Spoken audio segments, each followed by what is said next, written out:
some of us in the Restoration Movement tended to emphasize unity over truth. Others tended to emphasize truth over unity.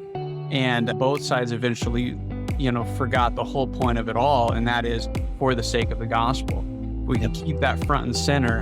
I think that'll help us get that balance of unity based in truth. I think that can help.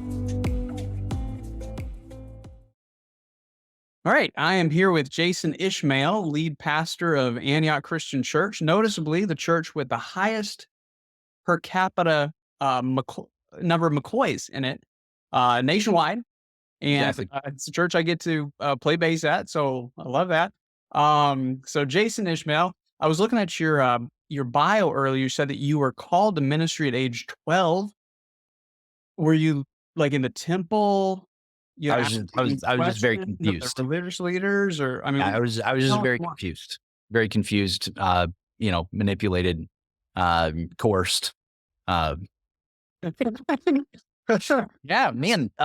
So Catholic dad, Baptist mom, and I think that not so right. Yeah, right. We used to call it a match made in purgatory. And so we tried everything. My mom and dad are, prototypical 90s church shoppers. They're just trying just about everything that they could to find their spot. And they tried everything. I mean, bro, we tried a Messianic Jewish synagogue when I was 5. My last name is Ishmael. I don't know if you get special seats, if you're Ishmael at the Messianic Jewish synagogue or not. I've tried it. But hey, Abraham's our dad. Come on, let us in.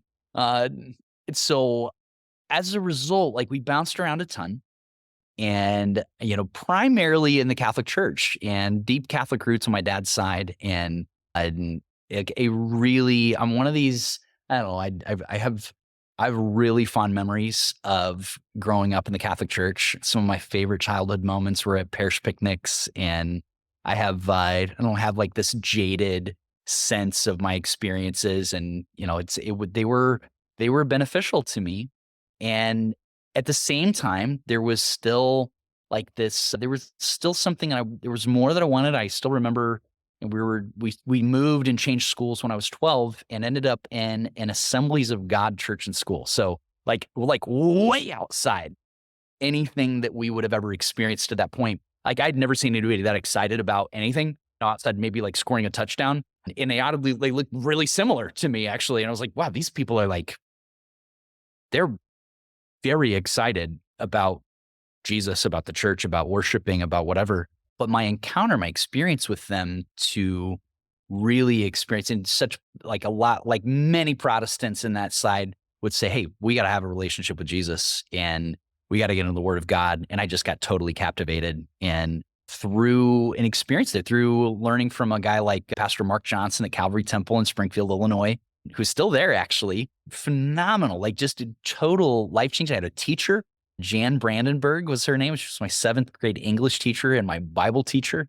A couple of buddies that I met, the Lord through them drew me into this vibrant community of faith that was obviously impacting lives and impacting its community. And it felt so strongly at 12. I was like, that's all I ever want to do my whole life. I want to be a part of this. I want this to be what I give myself to. And so, ton of fun. 12 years old, though. That was all that's all I've ever wanted to do ever since then. That's awesome. And you're doing it. You're having a lot of fun. Tell us about it. Well, yeah, we're here in eastern Iowa. This is a church that we turned 50 this year, and it is a church that through its living out the mission, it has been a church that's reached its neighborhood, it's reached its community. It began, I would say, 15 years ago to really reach its region.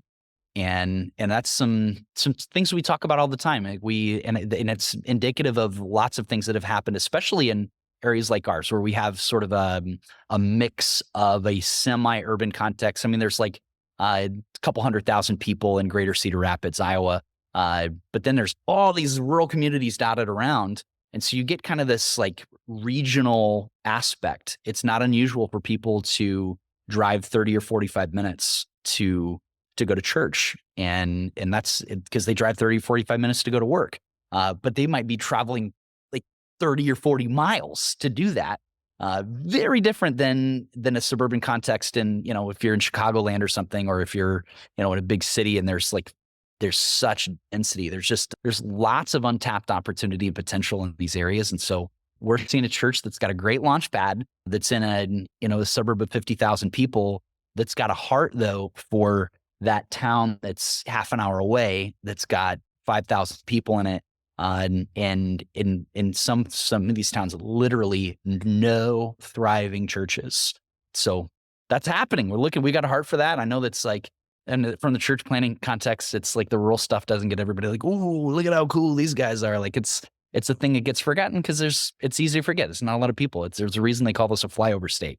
And so we feel God call us here because there's work to be done, and the gospel's thriving.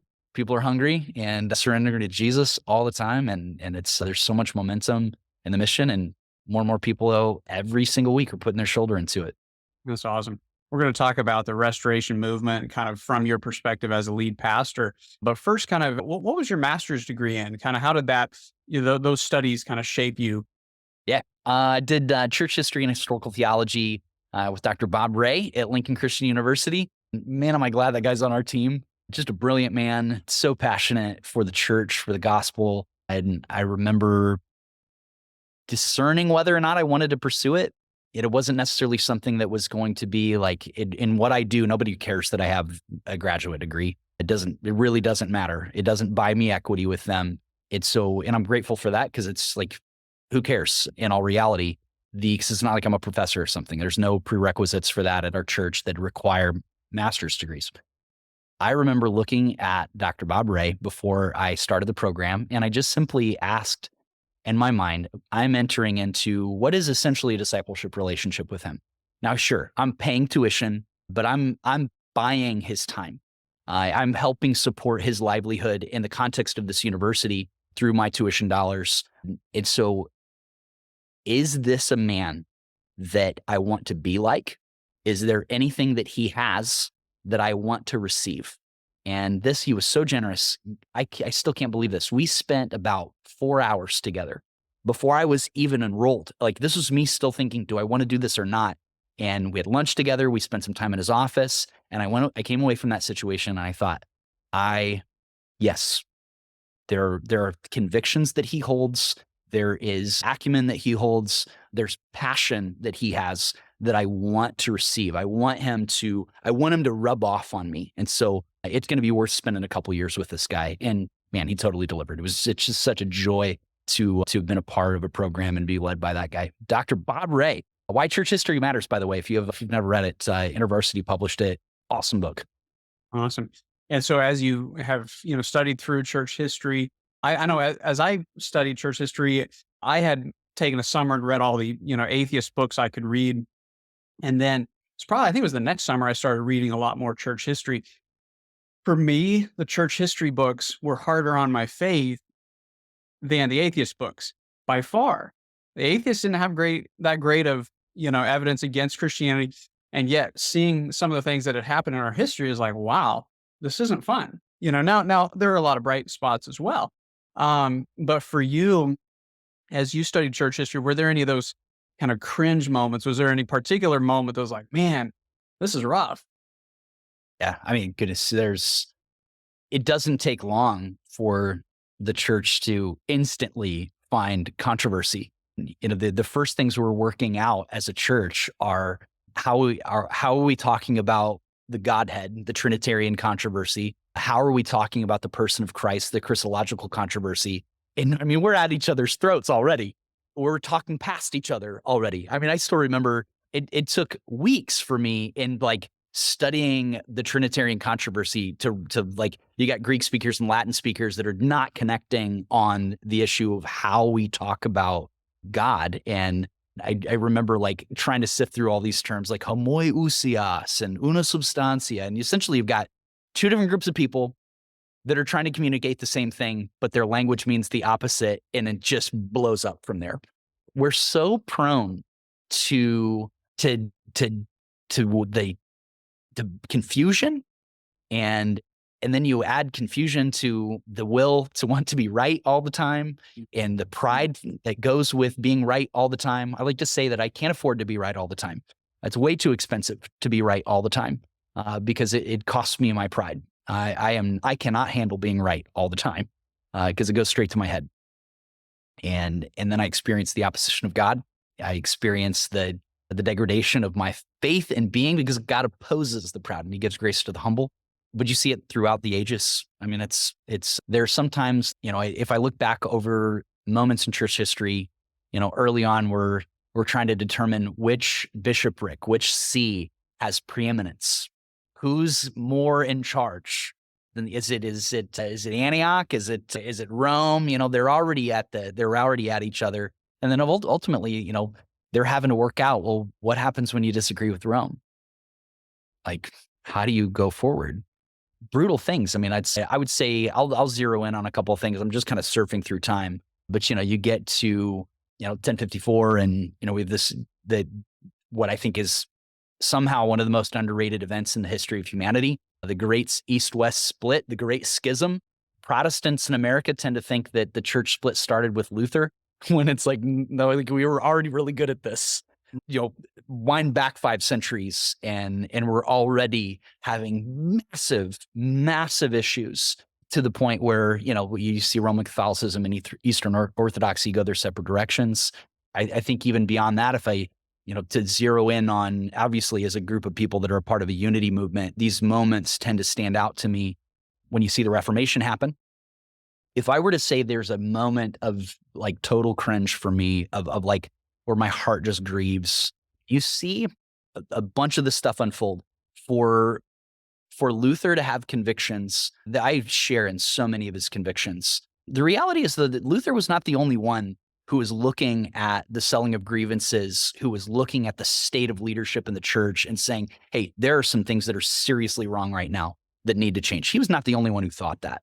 And I think sometimes modern Protestants tend to think that Luther was the only hero in the room, when at the same time, I think about a guy like Desiderius Erasmus, who looks at the state of the church and says, yeah, it's like, this is messed up, and I'm going to do everything I can to help fix it. And I'm not leaving. I'm going to stay and tolerate it and fix it. And I can't, I'm grateful that God has moved through it anyway, because he's so good at being the head that he can move even through a broken body, a divided body. What an extraordinary example of headship from Jesus. It's to his glory and to his credit that he brings something whole and eternal through a broken and disobedient body. But there is something about the spirit of a guy like Erasmus that could benefit us in this day and age. How many times do we get people who look at certain elements of a local church, for instance, and say, man, this is wrong, I'm leaving? And sometimes that's the right move. Sometimes that's the right move. I can't give some blanket advice to everybody on what's the right or wrong thing to do. But man, I think we could use more of that sort of tenacity of Erasmus to say, I don't know. There isn't another church. This is it. And I am going to my dying breath, do everything I can to help her and to benefit her and to nurture her, to correct her, to stay in the truth. Man, there's just something about that. We've got a little bit of an easy come, easy go mentality in the church today that is most of the time based on what we are happy to consume. And I think we opened up all these options as a result, and it has been the perfect storm of options and consumers that it's turned the church into something that is entirely different than what it had been, what it had been designed to be. We think about it as a place we go to get something instead of a place we're sent from to give something. It's a shopping mall instead of a launch pad for discipleship. And so, man, I look back on that, and even beyond that, Protestantism's tendency to almost completely ignore the Counter-Reformation. There's something really beautiful about Catholics in the Counter-Reformation standing up and saying, whoa. Like, guys, Luther made some good points. It took so much courage for that to happen. Man, more of that, please, Yeah. I mean, And then you have Protestants turning against each other, and most notably in the Anabaptists, who I've heard did better. Many of them did better in Muslim lands than in the lands of their fellow Protestants, where, thousands of them were killed, drowned by fire.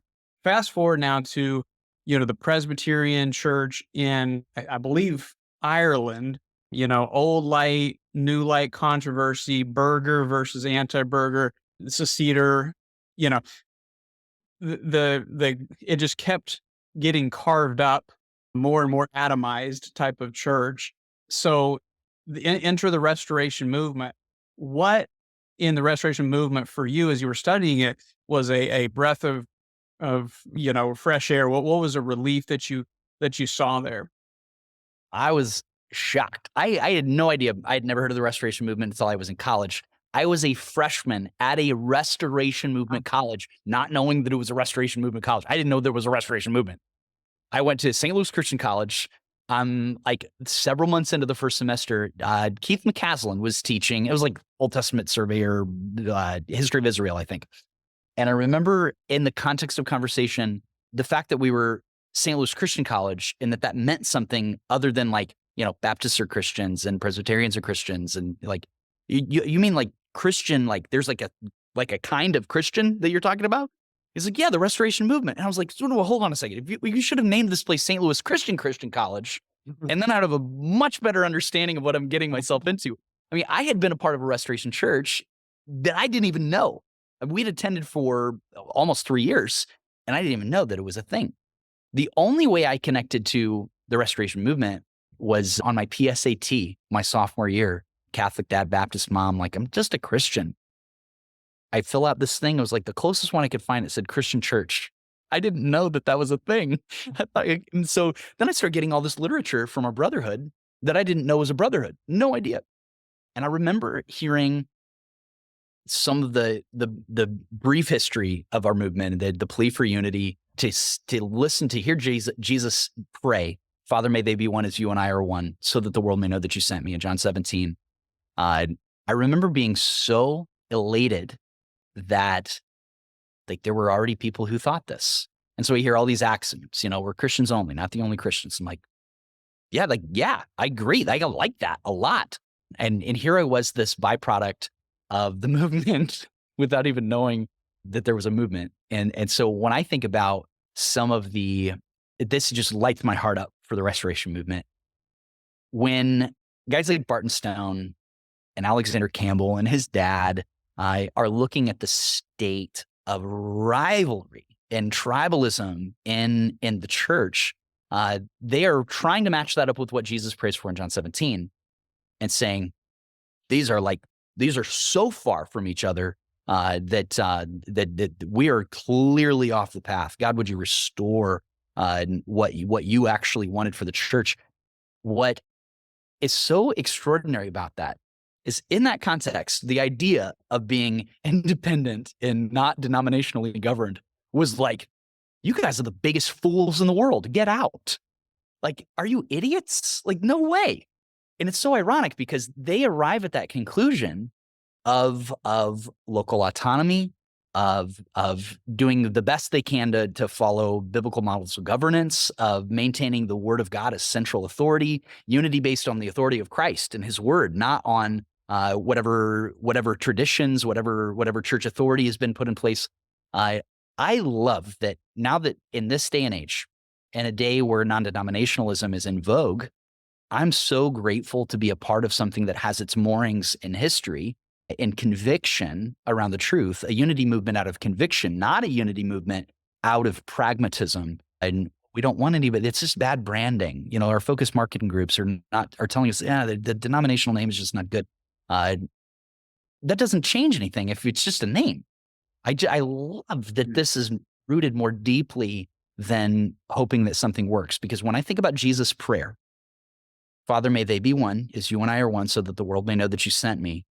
I think that that's not Jesus just saying, hey, would the machine work right?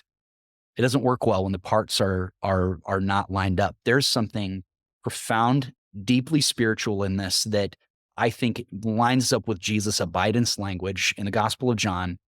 I'm going to remain in you. You're going to remain in me. When you look at all of the illustrations of the church in Scripture, think about it. Every one of these illustrations of church in Scripture, I'm the vine, you're the branches. I'm the head, you're the body. I'm the husband, you're the wife. I'm the sheep, you're the shepherd.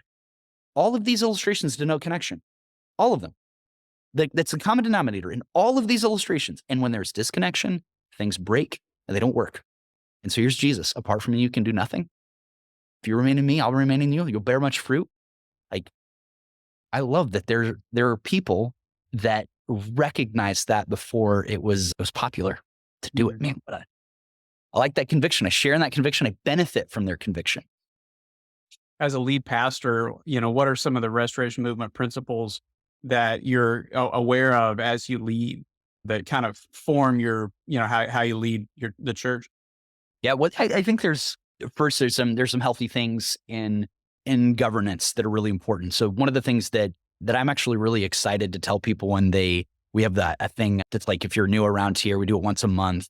This is a great way to get to know the church. This is a great way to get known, take some next steps, how to get involved and add momentum to the mission. One of the things I always tell them, we bring out some distinctives for our church. And so we talk a little bit about communion, we talk about baptism, and we talk about the way this church is led. And the assumption sometimes is that people think that, well, I'm the pastor, so I'm in charge. I have this monarchical leadership when the reality is, we're plurality-based eldership. Every elder submitted to the eldership. And I am like, it brings my heart some joy to know that I have brothers that we share success together and we share failure together. We have one yes and we have one no.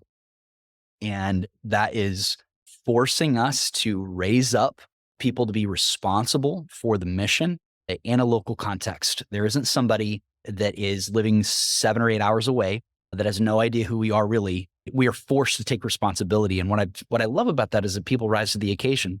They're filled with faith and they move forward. They do what God calls them to do. And we're seeing that happen. I mean, we got an accountant, a former engineer, farmer, like that are in the kitchen when it comes to leading and asking God to move us forward as a church. What a beautiful thing.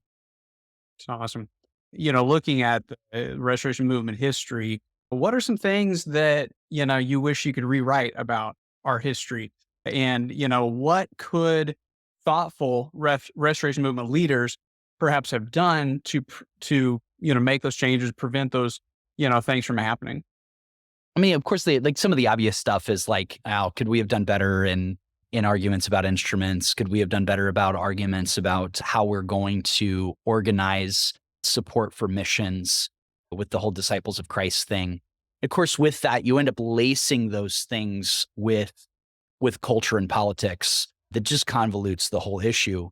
It's because everybody's got their sort of version of, I love to hear people try to talk about our movement as like a spectrum of a political ideology and who's left, who's right, who's middle in terms of progression and conservatism. And even that, like I just had a conversation with a Church of Christ guy a couple of weeks ago who's saying like, well, we're not as conservative as you make us out to be. And so, which was very interesting. And so all of that just makes this big mess. And so of course I could see that, but I would say maybe more usefully for our discussion, I have found it, to say it mildly, perplexing that a movement that is intended to be a unity movement can go about it in such a sectarian way sometimes. And I think we really wrestle sometimes with, with our doctrine. I think about ministries I've been involved in where there are multiple churches trying to pour into the same stream and help each other. In times where Christian churches have said, oh, no, we can't participate because we have different ideas on certain theologies.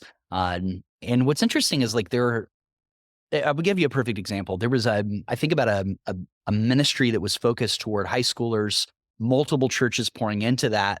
And the concern was that several of the other churches were Baptist churches.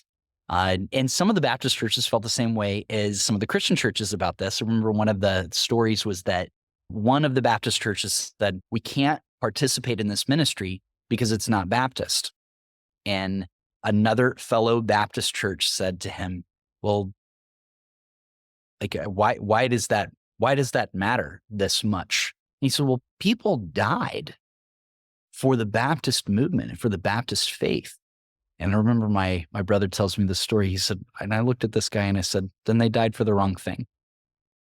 And so I say that, and I think some of the Christian church folks are like, yes, that's right. You guys are doofuses. And then we look at it and say, oh, they don't share a theology around baptism, so we better not participate. And you know what we did when we did that?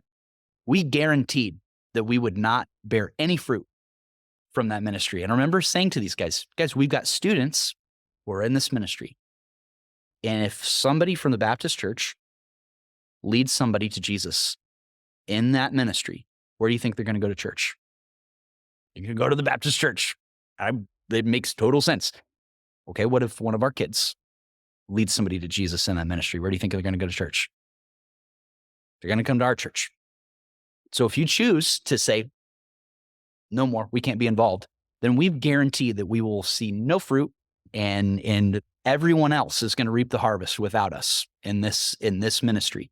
I think that's something for me that in some ways it could cause me to grieve, like this denial of the mission to maintain what is doctrinal purity. And I think sometimes we tend to overinflate ourselves with being right about everything, in a posture that says I'm right about all of this and nobody else needs to talk to me. In fact, I'll just kind of do my own thing over here. There's not a lot of fruit there. I've been talking with Dr. Rick Cherok about the Restoration Movement. One of the things he said that was just super helpful was that, some of us in the Restoration Movement tended to emphasize unity over truth. Others tended to emphasize truth over unity. And both sides eventually, forgot the whole point of it all. And that is for the sake of the gospel. If we can keep that front and center, I think that'll help us get that balance of unity based in truth. I think that can help. Because unity is not the goal, even according to Jesus. It's not the end. Hey, Father, may they be one as you and I are one, which is a profound level of unity. I can't even articulate that level of unity that Jesus and his Father share. May they be one as you and I are one, so that the world may know that you sent me. Yeah. The implication of this is mission. I had a Presbyterian mentor when I was in high school. He was such an interesting guy. He was Presbyterian. He was a Presbyterian pastor, but he was like a closet charismatic. And he was just like the funniest mix of stuff. He was very involved in the underground church in China. This guy was like so interesting, impossible to box in. And so I remember him telling me once, as I had just gotten a few tastes of the Restoration Movement. And I said, man, we got to get unified. Of course I'd heard people say, man, people just believe what the Bible says. That'd be easy, right? And it's like, of course, if people would agree with me about what the Bible says, then it would be easy. Well, of course it would be easy. It really wouldn't be unity. It would be uniformity. If we can get everybody to say the same thing, that doesn't mean we're unified. It's deeper than that. It's more significant than that. And I remember him saying, well, what if we based our unity? What if we started in mission? What if we started in mission? Which of course is founded in truth, is commanded by Jesus. I mean, this guy's he's seeing this stuff in the early 2000s when barely anybody's talking about discipleship. And he brings me to Matthew 28 and says, I want to say yes to this. Do you want to say yes to this? I was like, well, if Jesus is making a command to it, yeah, I'm on board, even though I have no clue, And I remember, and that doesn't solve all the problems, but man, we got a lot farther when we started with, I'm going to be obedient to Jesus, not just I'm going to have polished perfection in my doctrine. So we're going to be going to the Renewed Gathering in Indianapolis. It'll be April 29th and 30th. So tell us yours. What are you talking about? Yeah. So the picture is turning on every spigot that is available to us for discipleship. And so I'm leading in what some of our DMM guys, some of our disciple making movement guys would say is a legacy church. And I think sometimes when you get a vehicle that is not living up to its potential, and you want to renovate, you want it to be better, sometimes you got to take the whole thing apart, right? You take a frame off restoration, and man, I'm going to like get down to the very last bolt, and everything is going to be fixed. The results are awesome when you get there. It takes a long time. It takes a lot of resources. In some situations, when it comes to renovating the church and our obedience to the command of Jesus, sometimes that's the right answer. I will say I have perceived at times, though, where some of my brothers in those circles are not necessarily as interested in like meticulously taking apart the car as they are lighting a stick of dynamite and putting it in the gas tank. That's quicker. Blow it up. And then we will pick the parts up from the 3-acre spread of the explosion. Honestly, sometimes that might be the right thing to do. I can't make that discernment for anybody else's situation and anybody else's circumstance. What I can say is that where I live, where I am, there is much more immediate potential for moving the mission forward than to take a wrecking ball to this. And so in my mind, I look at a group of people we have a culture that loves the truth. The Thessalonians were saved by their love of the truth, according to Paul, right? There's something significant about loving the truth. That is deep in the culture of this church.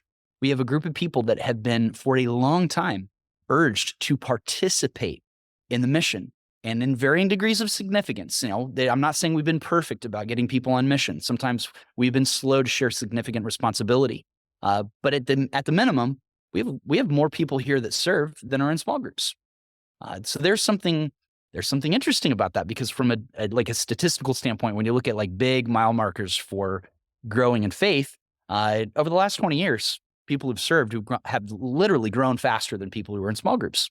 And so where we've put all of our energy and discipleship in one program and model, what would happen if we hijacked everything for the purpose of discipleship? And so that's what we'll be talking about. Everything we do is an occasion for discipleship. How do you take existing ministry structures and repurpose and renovate them for the mission, for significant advancement of the mission of the kingdom through the stuff that's already here? Man, super helpful. Thanks, Jason. Appreciate it. Glad to, man. Very glad to.